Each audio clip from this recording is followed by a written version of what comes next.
Yeah, I'm sure. I mean, and that's it actually segues into the second part of this question, which was, that I wanted to talk about, which was I used a reference earlier about the, who governs the governor, who polices the police. Not so much of like as a administrative or corrective thing, but like more so for you, like how do you seek your own as a therapist? What's your ways of therapy? Like what's your forms of, stress release? How do you kind of control your emotions and keep your mind intact when you're dealing with all this? You know what I mean? What's the therapy solution for the therapist?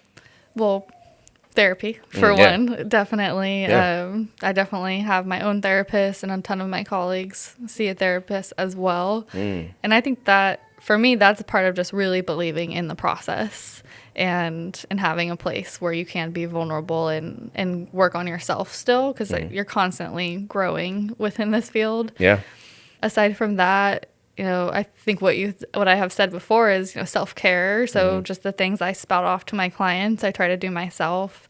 Exercise, like I run and do yoga. Those are great ways for me to manage some of my like anxiety for my own mental health, and just practice mindfulness, being here and now, spending time with friends, and taking vacations sometimes. Yeah, no, I mean, I think that like I guess like from face value, it makes sense, right? So like a doctor, if they get sick, they're gonna go see a doctor, right?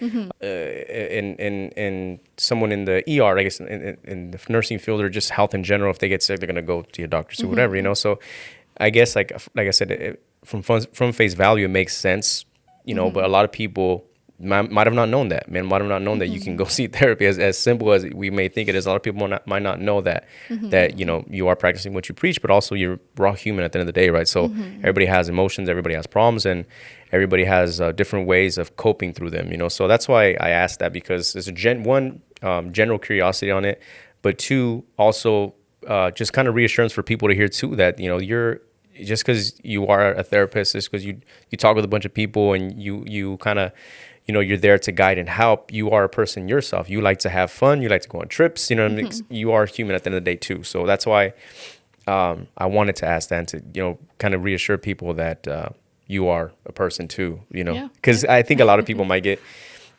they look at it like just like cops too. Cops get the same common misconception from them that they're just police 24/7. And they're just there to be constantly be like this person. But they're human too. They go through the same stuff, and cops go to therapy too. You know what I mean? So it's a thing that I think should be like more highlighted as opposed to just assumed.